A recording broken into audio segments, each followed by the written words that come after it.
Hi, everyone. Good evening. My name is Teresa Scandiffi. I'm Senior Director of Learning here at TIFF. It's an honor to welcome you to this special event tonight, Jaycox on Silence. To begin, we'd like to acknowledge that tonight's event is taking place on the treaty territory of the Mississaugas of New Credit and the traditional territory of the Haudenosaunee, the Anishinaabe, and the Huron-Wendat. We are grateful to have the opportunity to work in this community. And thank you on behalf of TIFF to our lead sponsor, Bell, our major sponsors, RBC, L'Oreal Paris and Visa, and our other major public supporters, the Government of Canada, the Government of Ontario, and the City of Toronto. Tried to go through that too quickly. We'd also like to thank, is that like a speed check? I went too quick. Thank you to donors and members, all of you, for supporting TIFF's charitable mission of bringing the power of film to life 365 days a year. We couldn't do it without you. We love that we do events like this, and we see so many of you in the audience. Thank you for your support. We are beyond excited to have Jaycox here for this evening's event. The rundown for this evening, we will have a brief introduction and kind of set up the film for about 10 minutes. Then you will watch the film, and then we'll come back, and there'll be an extended Q&A with the audience. So I hope you have good questions. For a little bit of context, just so we know, how many people here have seen this film before? A decent number. It'll be awesome. It'll be really good to see with some of the insights from tonight as well. Just for a little bit of context, for those of you who haven't, Silent takes place in the wake of the Shimabara Rebellion of 1639, where there was a tax hike that led to a failed uprising of local Catholic peasants. In the wake of the rebellion, a series of events resulted in Christianity's prohibition. Japan's national seclusion policy and official persecution of Christianity continued until the 1850s. Shusaku Endo was the author of the book Silence and a Catholic himself, and it took Academy Award-nominated screenwriter Jaycox and his lifelong collaborator Martin Scorsese nearly 20 years for the pair to adapt this challenging text to the big screen, a journey we'll talk about this evening. Now, without further ado, our esteemed guest was born in Bronx and started working for Time magazine in 1968. He was the magazine's film and rock critic and general pop culture writer until the early 90s, at which point he began to pursue screenwriting.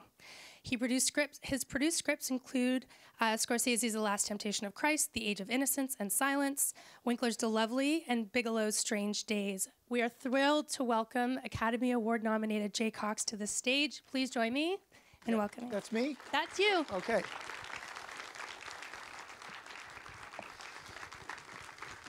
Thank you.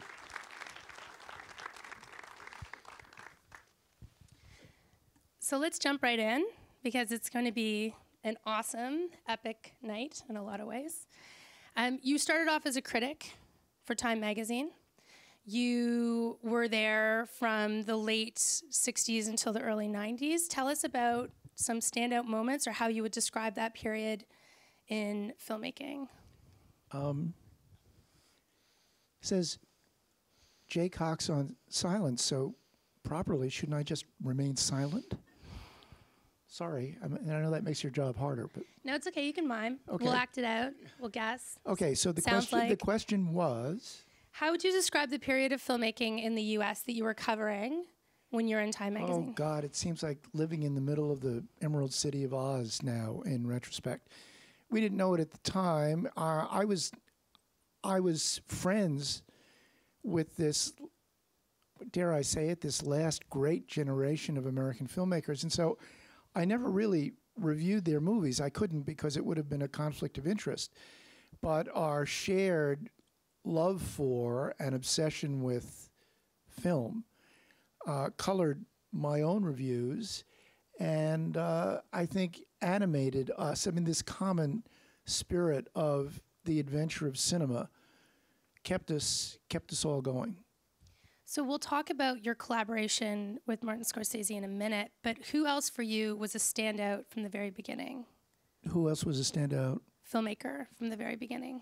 You mean of my generation, of friends? Of your generation. Gee, friends or, you know, maybe foes. You didn't like them personally, but they were really good cinematically. Well, you know, when your generation of friends consists of Marty, Brian De Palma, Steven Spielberg, George Lucas, Terry Malick sometimes, and a host of others, it's very hard to pick, and I wouldn't want to do it. But there's no question that my two personal favorites are Marty and Brian. They're also the two people I was closest to and remained closest to. Marty, to me, I've used this analogy before, so forgive me if some of you have heard it, like the Corsican brothers. Do you know that old Douglas Fairbanks Jr. movie based on the Dumas story about the two identical twins separated at birth? When Marty and I first met, when I was a journalist at the time, this was in the winter of 68, 69, it was very much like that. It was like meeting someone from whom you'd been separated at birth, and you always had this feeling there must be somebody out there like that. And when we met, for me, that's what meeting Marty was like. I mean, it was just, it was galvanic initially. We met at a restaurant, thanks to my Time magazine very liberal expense account. Started to talk about movies, and 3 or 4 hours later, we were still talking. He was the only person I'd ever met who loved movies as much as I did and knew as much about them as I did. But not only did he know as much about them as I did, he knew a lot more. And he could experience them in a different way. And he could live them in a different way than I. My approach was a little more literary. His approach, at least initially, was more, he had even then, a voluptuous sense of style in cinema, combined with an adamantly positive spirit. So that there was, for a year or two there before he moved out to L.A., Marty would come with me to almost every screening of movies that I was reviewing, and inevitably, I think some of his insights, which were without exception generous, inflected my own reviews of these films. So meeting him was a real education for me in a way. I mean, it's not an exaggeration to say that I saw movies through his eyes. So you had collaborated with him on a number of projects. Did that spirit of you always leaning towards the literary and then him kind of visualizing it for you, work through the multiple projects, including Silence? I think that, yes, I think that that's probably true. I'm very, I'm a kind of a parson about this. I really believe in the literature of film. And I mean the written literature of film. I find the screenwriting format, which many writers find very constraining, I find it to be liberating. Speaking as a guy who always skips, the descriptions of the weather in novels and stuff. No, screenwriting is extremely focused.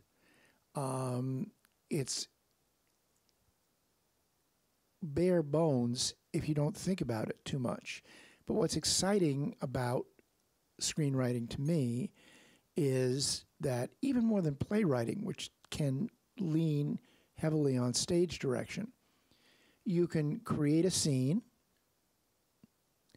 and it's there on the page without the intervention of the author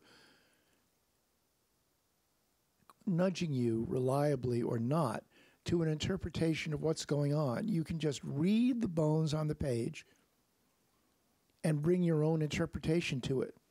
But the secret is you have to write it so that it can't be too idiosyncratically interpreted. In other words, you write so that the scene lives with your imagination brought to it, or with your conception of the filmmaker's imagination brought to it. In The Age of Innocence, which I know some of you have seen, this brilliant opening sequence that Marty did, just in the script, it just says series of inserts, something like that. Collar pins, flowers, lapels, vests. that tiaras, that sort of thing. And it's Marty's visualization of that makes the whole story come alive, very much the way that the famous Steadicam shot in Goodfellas appeared in the script in its totality this way. They enter the Copacabana. That's it. So it took, I mean, even with all the best will in the world, you couldn't have envisioned the exhilaration of that shot without Marty's giving it to you. But I do love the challenge of filling out the bare page. So how would you even start with Endo's book to start filling out this very complex Endo's book was very difficult for a variety of reasons. We can go into this more later, but unlike the Wharton book, which was like opening up a pirate's treasure chest, it was perfection.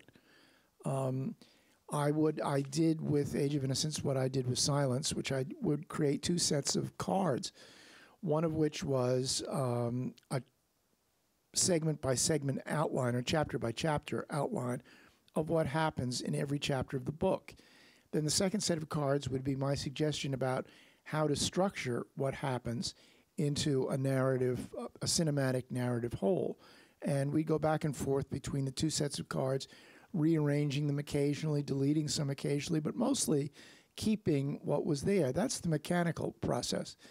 But with the Wharton, we knew we were going to use narration with Age of Innocence. And in fact, Marty did something that to me was rather unorthodox. The narration was written first. In many cases, narration in films is written to cover editing problems or is just put in later for some reason. But here, the narration came first, and he timed the scenes to the narration rather than the other way around. That was Age of Innocence. In Silence, there are 3 narrative voices. There's an omniscient voice. There's the voice, a singular voice, the voice of a diarist. And then there are the occasional official documents, all of which relay certain dramatic events in these different forms. So it became a challenge to find a unifying voice and then to pluck these incidents out from the various subjective voices in the novel and make them part of the film. That took some serious engineering. The other problem was that the only translation of the novel, in my view, was very difficult, not very good. The dialogue seemed to be rather constipated, dare I say. And there were mistakes in the book, as we found out later from some Japanese experts. Mistakes in what had been translated, so we had to rectify those. So it was difficult to make our way through the swamp of this translation to extract a spine for the film. You've mentioned the narration and the different kind of threads. Let's set up this film for everyone as they start to watch. You have been quoted as saying that it is an intimate story on an epic canvas. Maybe throw some hints or some things for the audience to be thinking about or looking out for when they watch this film. I think it's impossible to exaggerate the importance of this film for Marty. It is sometimes people are always curious about what a creative person they like or revere or even love is really like. This movie, perhaps more than any other film of his, gives you a look deep inside his psyche, and for those of you who believe in such a thing, into his soul, into the turmoil, contradiction, and ultimate vindication of faith that this movie embodies.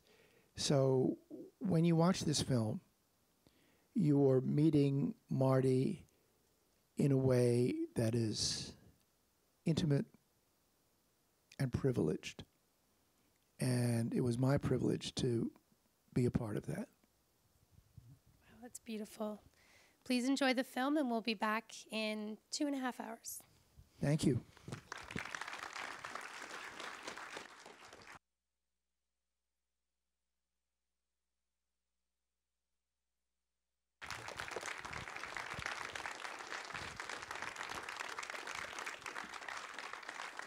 Thank you. So the title of the novel and the title of the film stayed the same, Silence. You didn't change it. Nope. What does that title mean for Endo, and what did that title mean for you? Well, the silence is the voice of God. That's what it meant to us. And I believe that that's what it meant to Mr. Endo, who we actually met once. Fabulous guy, daunting presence. Very severe in a way that's kind of what one thinks stereotypically Japanese, and then all of a sudden his face would erupt in this wonderful smile.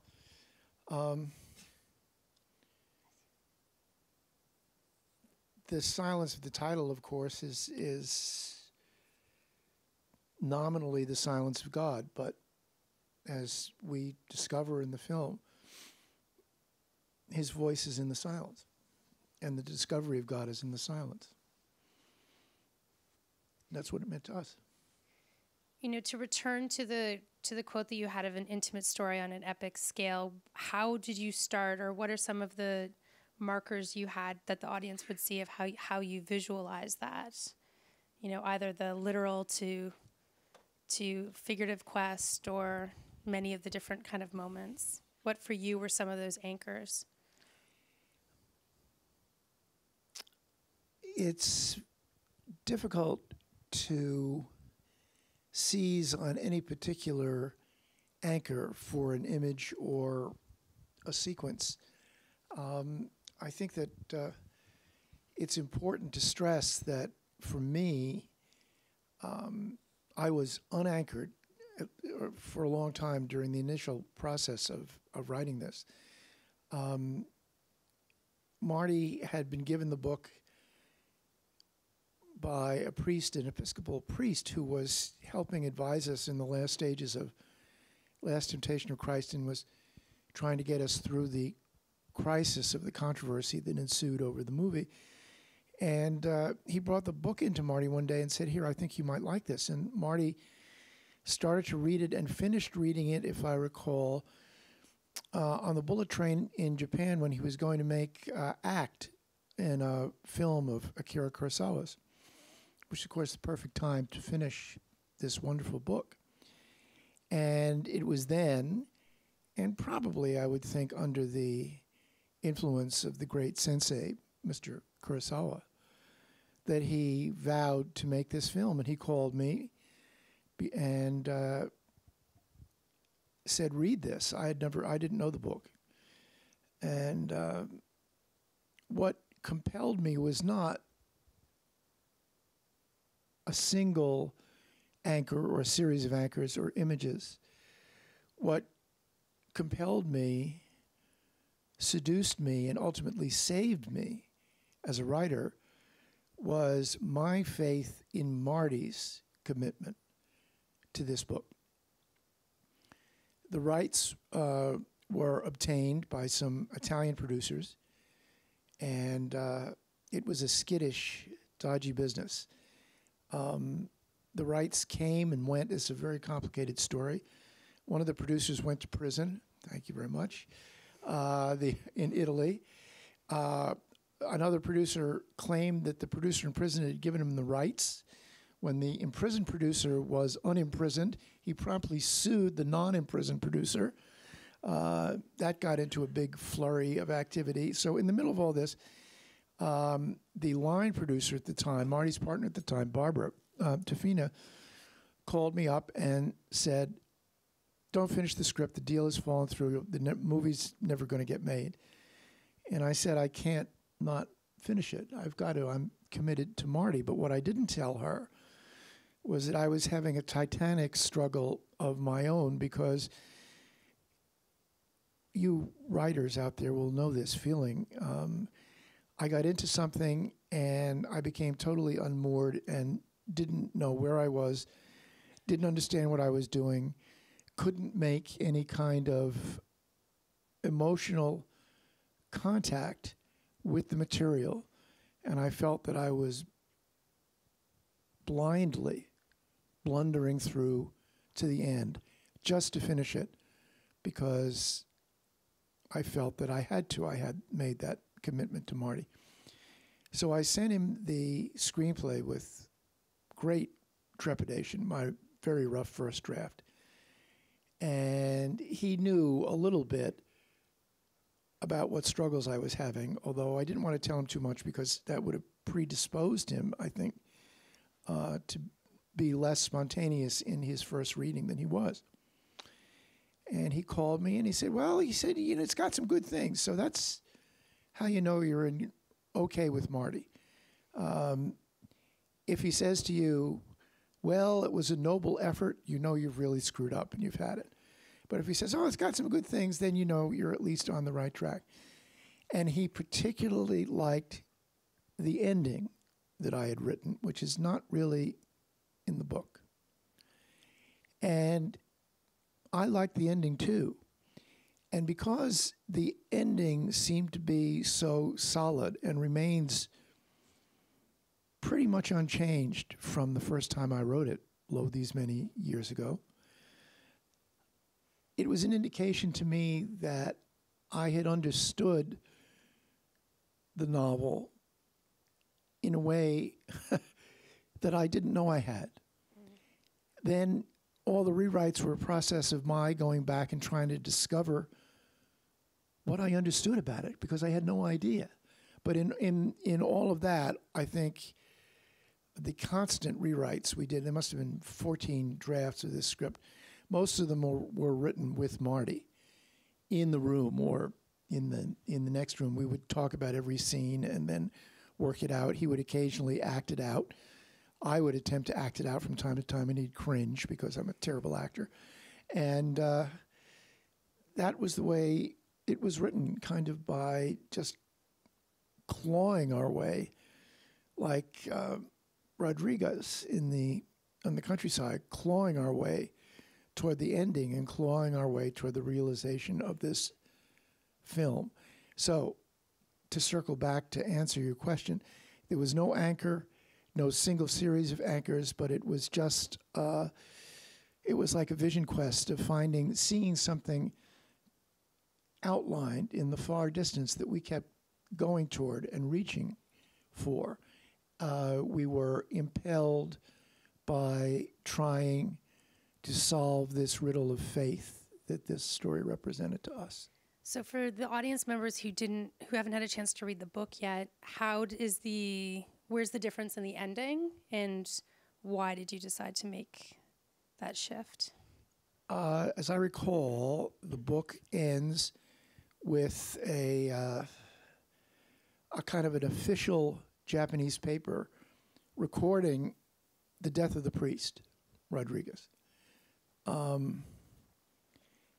The big breakthrough for me was putting the cross in his hand and having the cross in the fire as his body was consumed.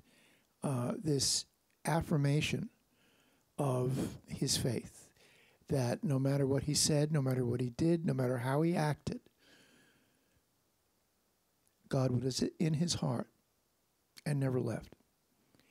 And I believe that Marty shared that feeling and that belief with me, and that's what animated the film. You know, that was the core, that was that thing in the distance that we were reaching for. But that's not in the book, nor is, for instance, the scene. It's just mentioned in passing that Rodriguez and Ferreira are judging these objects that have been taken from the ships, Christian, not Christian, Christian, not Christian. And the dialogue, and I love Liam's reading of this when he said, "Our Lord teaches us," whatever it was. And Andrew looks at him and says, "Our Lord, you said our Lord." And Liam says, "I did. I doubted." And that was another signal that we were kind of at the core of something, that we'd finally reached an understanding of this very naughty project. I wanted to point out to any of you that tied to what you said as kind of introductory remarks about the film and getting insight into Scorsese, into his faith. He wrote a very brief but wonderful foreword for the latest edition of the book. And so I thought I would, in keeping with the intro, read a passage of it and then open it up to the audience to kind of spark conversations and any questions and prompts that you have from the film or questions you have for Jay about his career. So it starts, "That's a paradox, and it can be extremely painful one. On the face of it, believing and questioning are antithetical. Yet I believe that they go hand in hand. One nourishes the other. Questioning may lead to great loneliness, but if it coexists with faith, true faith, abiding faith, it can end in the most joyful sense of communion. It's this painful, paradoxical passage, from certainty to doubt to loneliness to communion, that Endo understands so well and renders so clearly, carefully, and beautifully in silence." He's a good writer, isn't he? So let's open it up to the audience for any questions, reflections you have. So just please wait until you get a microphone. Hi. Hi. Thanks a lot. I want to be brief, so I just ask, if you want to brush out all the critics and all that everybody's saying about your career and your collaborations with Martin Scorsese, how would you characterize the way of affirmation in this movie and some of your other collaborations, especially the Last Temptation? When we were working on Last Temptation, I told Marty it was the first movie he ever made with a happy ending. Because, again, as in Last Temptation, it is a positive affirmation of faith. Both these movies are linked in that way. That's not a usual thing for Marty, and the reason it's not usual for him is that he refuses to do things glibly or simply. And it's very, very hard in drama and in life to reach an honest, positive resolution or something. Fellini once said the most immoral thing in film is a happy ending. But a happy ending and a positive ending aren't quite the same thing. And I think that both Last Temptation and this film have extraordinarily positive endings. Anyway, I feel them. I feel the pull of them still very, very strongly when I watch them. So I think they have that in common. Unlike many of his other films, but Silence and Last Temptation are quite unlike most of his other films, at least the ones that are more generally popular. These are unique movies, and they are uniquely personal to him, as I was saying at the introduction.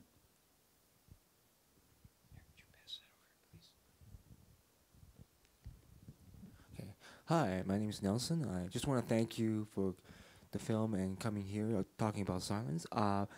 I just want to say that I watched it before during Lent when I was fasting. Yeah, and I also shared this to my pastor, to my Catholic church, and they learned more about your film, about themes like apostasy, about like whether or not when you apostatize, whether you are a sinner or there are exceptions like you're being forced to, but that you're not a sinner as well. And there's been a lot of talk from my pastor and church communities.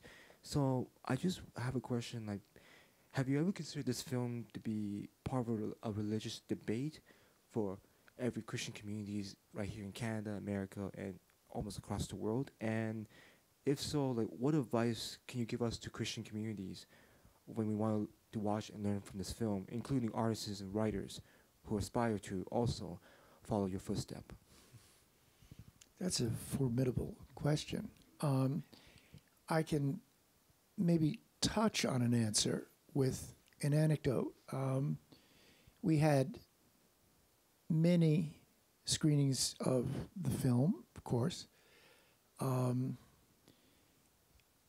of them more successful than others. We were never under any illusion that this was a, shall we say, congenial film, a film that was easy to go down. But the most memorable screening for me, and I think I can speak for Marty in this too, and for Thelma Schoonmaker, our great friend and his wonderful editor, was a screening we had for the Jesuit mission in Rome, where priests had come from all over the world to see the film. There were a couple of hundred of them in the room.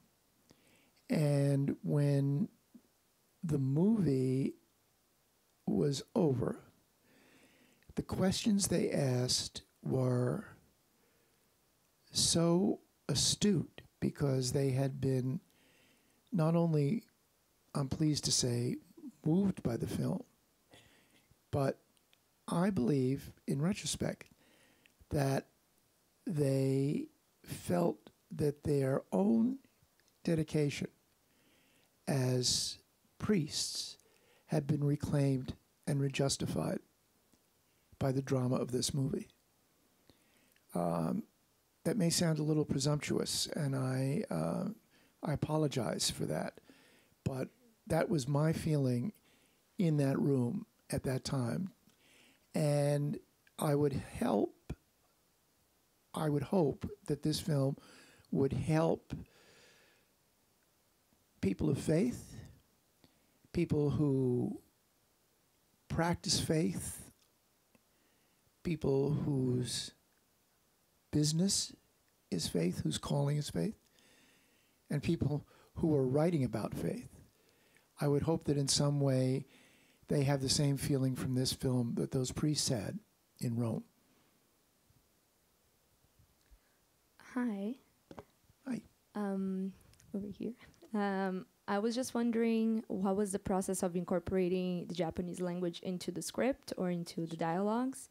And if there any moment was any talks or ideas about incorporating Portuguese as well? We cheated in the script. All the dialogue was written in English, and there was a little stage direction the first time somebody spoke Japanese. And all Japanese characters speaking to one another speak Japanese from now on. And then we just left it for a translator to translate it. So we got all the English down, everything that we wanted to say, and then it was rendered into Japanese by someone that we had to faithfully trust. The reason we didn't use Portuguese is we felt that the two languages, English and Japanese, were challenging enough without bringing in a third language that wouldn't be heard that much in the body of the movie, just a little bit at the beginning. We assumed when Ferrara and Rodriguez finally met that they would be speaking in their own language, which for the purposes of the film was English. Does that make sense? Just the way, if you see Spartacus, and you know, they're speaking in English, but they're really speaking, or supposed to be speaking, Latin to each other, ancient Latin. So it was that kind of movie magic, dramatic magic. We never really thought of incorporating Portuguese into the script for those reasons. Hi. While watching the movie, I just kept picking up on several themes and messages against and for faith and messages in the movie. Did you feel the same way during the writing process that you and Martin kept thinking of or picking up on different messages that you wanted to impart in the movie? And in that sense, do you feel the movie is ever truly complete as a writer? Well, I do think it's complete. We never we just we just try to get the damn story right, and the messages. If we feel the story is right, the messages come out of that rightness. If we feel that something is not right, we deal with it or engineer it dramatically to make it right, which then makes the message, whatever it may be, come through. We never talk to one another about what this means, because I think that if you're working on something together and you don't understand what it means going in, then you shouldn't be there. But that, as I was going back to what I was saying before, that was my struggle. I didn't really understand what I was doing while I was finishing the first draft of the script until I came to the end portion, and then until I started to talk to Marty, and then it was his understanding and the power of his belief in this material and the importance of what the material said that pulled me through and guided me. I'm sorry, does that answer your question, or at least part of it? Hi, thank you for coming and for speaking to us today. I had a quick question about speaking on silence as the voice of God. Was there ever a debate about the two moments where there's a voiceover used for the voice of God? There was a big debate about that. But when you're working with a filmmaker of Marty's gift, he brought that idea up to me. And I knew that that was a radical and treacherous idea. But I also had absolute faith in his artistry. And by asking about it, he was already 3/4 of the way, at least, to doing it. So my job was to help him do it and to act as a sounding board for whatever doubts he may have in the realization of that.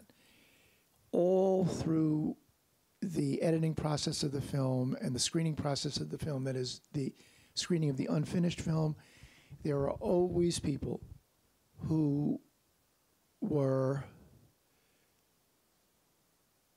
bothered by it, boggled by it. Some people were angry about it. But we had come to the conclusion long before that it was absolutely necessary, and we liked those reactions, that it really startled people. I have been enjoined by Marty not to tell anybody who Jesus' voice is. Sorry. But that was a cause, it was an ongoing cause of debate. But I never really debated with him because I knew he wanted to do it, and I knew he could do it.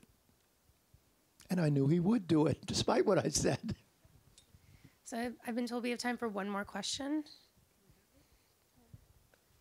Oh, you know what? We had two lined up, so I'll break it. We'll have two questions. Well, that's fine. There's microphones each. That's fine. Go ahead first there.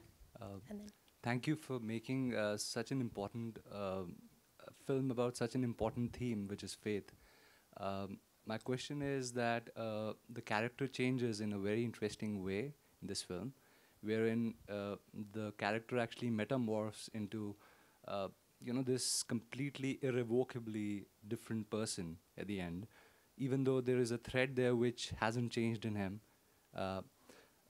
So in doing that, in having him change so much, he comes across the antithesis of what he believes in, which is, his faith is, there's a collision of faith when he comes across Liam Neeson's character. My question was that how important was it for you as the writer to keep the essence of this dialogue not tilt too much in favor of the antithetical of the other side of what what this question of faith is, the question mark there is. So how much of it was it for you to not have the balance tilt so much in favor of the antithetical that what you were actually trying to say, to convey through the film, did not get disrupted too much? So there was a balance there which was maintained so that it went towards the conclusion that was derived at the end. But, so how did you manage that balance, and so that you didn't say two things instead of the one thing that you actually ended up saying? What is the title of that Albee play? A Delicate Balance, right? It was vitally important to retain that balance. It was crucial. Without that balance, the film would lose its balance. The film would stumble dramatically and thematically. I can't tell you, I'd have to go back and look at all the various versions of those two major scenes with Andrew and Liam. But we worked on those very, very hard. And it becomes, you don't worry about the balance. You don't talk about the balance in those terms when you're writing. At least I don't, and Marty doesn't. You put it in different kind of terms, like simple terms, like, oh, he's giving too much. He's not standing up to Ferreira enough. Rodriguez is too passive. No, he's too reactive. This dialogue isn't working. And one of the keys for achieving this balance, I can give you one example, was the dialogue about the Son of God. Do you remember that? I plucked that out of the book, like a little parenthetical phrase out of the book, and built it up into this big thing. Now, I can't answer the question that I'm going to ask you. Only Marty and Liam could answer that, but I will put it to you. When Ferreira is talking about the Son of God, that's what they're talking about. They think that's the Son of God up there. Was he lying? Was he saying that to make a point to Rodriguez, to further undermine him, or is it true? I don't know when I wrote it, and I never asked Marty, and I'm still not sure to this day what he thinks, but I'm sure he must have gone over it with Liam. Interestingly enough, I'd known Liam personally just a little bit, and when he was cast in the film, he emailed me and said, I'd like to ask you some questions about the character and the script and so on. And I said, well, this would be great. I'd love to do it, but it's not the way Marty and I work. All questions have to be directed to Marty. Because if I tell something to an actor that sends the actor in a direction that Marty doesn't want, chaos ensues, and you have to tear that actor's perception down and rebuild it, which is sometimes very, very hard and occasionally impossible. So all questions, all thematic questions, all character questions, historical questions, any kind of question, I don't talk to the actors about. Marty does. But then he's a writer too, so that's fine. But it became that dialogue. What do you think? Was he lying about the Son of God? I think he was being honest about it. Ah. He was being honest. He was very convinced of what he said. Yes. Even though I think that's the dichotomy that, you know, human beings are, that they believe two things, that they are capable of believing in two things at the same time. Mm-hmm. I bet you that's the answer that Liam would give you too. Thank you. My question is, I don't know if the author of the book is a Christian, was a Christian. He was a Catholic, yes. Oh, he was a Catholic. Yeah, it is interesting because the things that you have in this, the dialogues, the things you have, they are very, they oscillate in a way that there are moments, it is left to the public to think about like any form of art. But there's a moment when you see things like the people that go after him and believe on him are the people that have no other choice. And when Ferreira tells him that he is that they don't understand his religion, it seems like they don't understand, especially the one guy that comes always and always, and he does everything and he comes. All he wants is the priest to forgive him.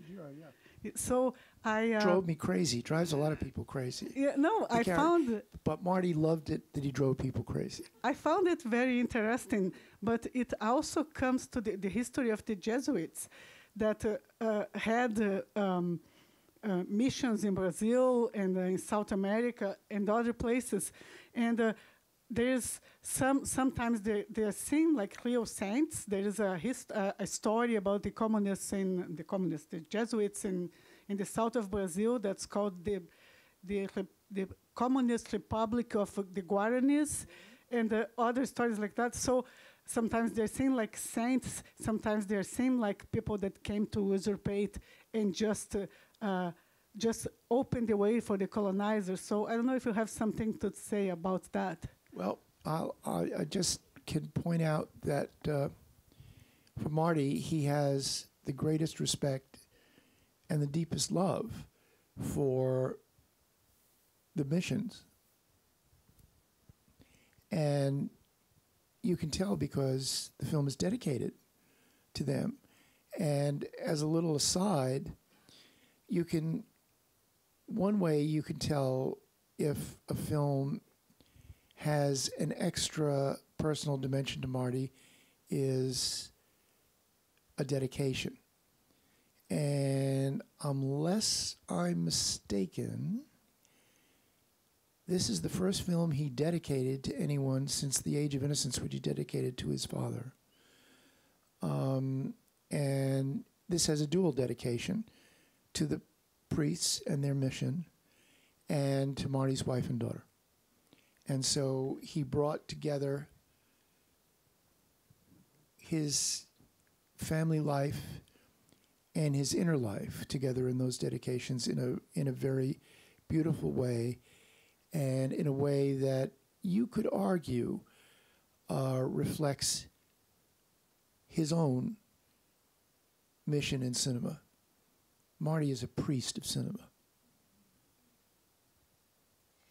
So whenever we have someone who reads a lot about film or watches a lot about film, which is pretty often, but no one that has such a wide swath of knowledge as you, we often ask on the spot, because you can take it, what are 3 books and or films that you would tell everyone here to watch or to read about cinema?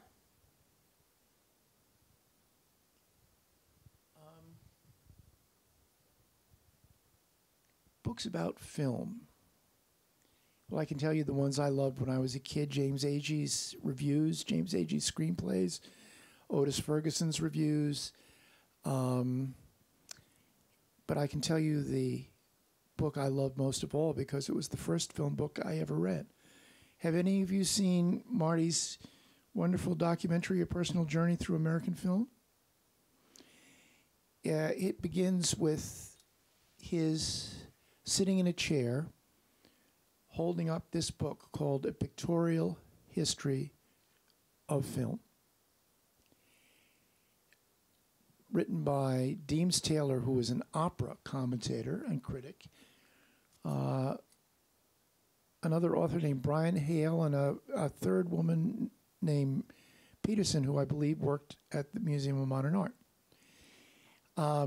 This was like the only book about film history that you could borrow from your neighborhood branch of the New York Public Library.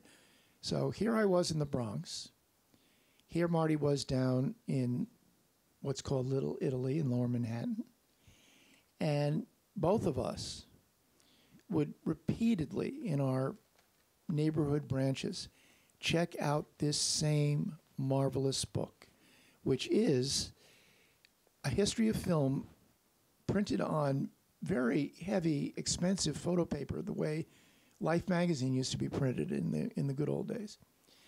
And it was a history of film told through stills, year by year, from movies, and with descriptions of the films written in what we called at Time magazine text blocks, meaning just like little small single paragraphs saying a little something about each film. And it was that book that Marty holds at the beginning of A Personal Journey and talks about how important it was to him. And it was a book that was important, vitally important to both of us. It was our first lesson in film history between covers. As far as screenplays are concerned, I can tell you the two I usually mention. Robert Bolt's genius adaptation of Dr. Zhivago and Graham Greene's original screenplay of The Third Man. So one is an original screenplay, one is an adapted screenplay. They are both magisterial works of film writing.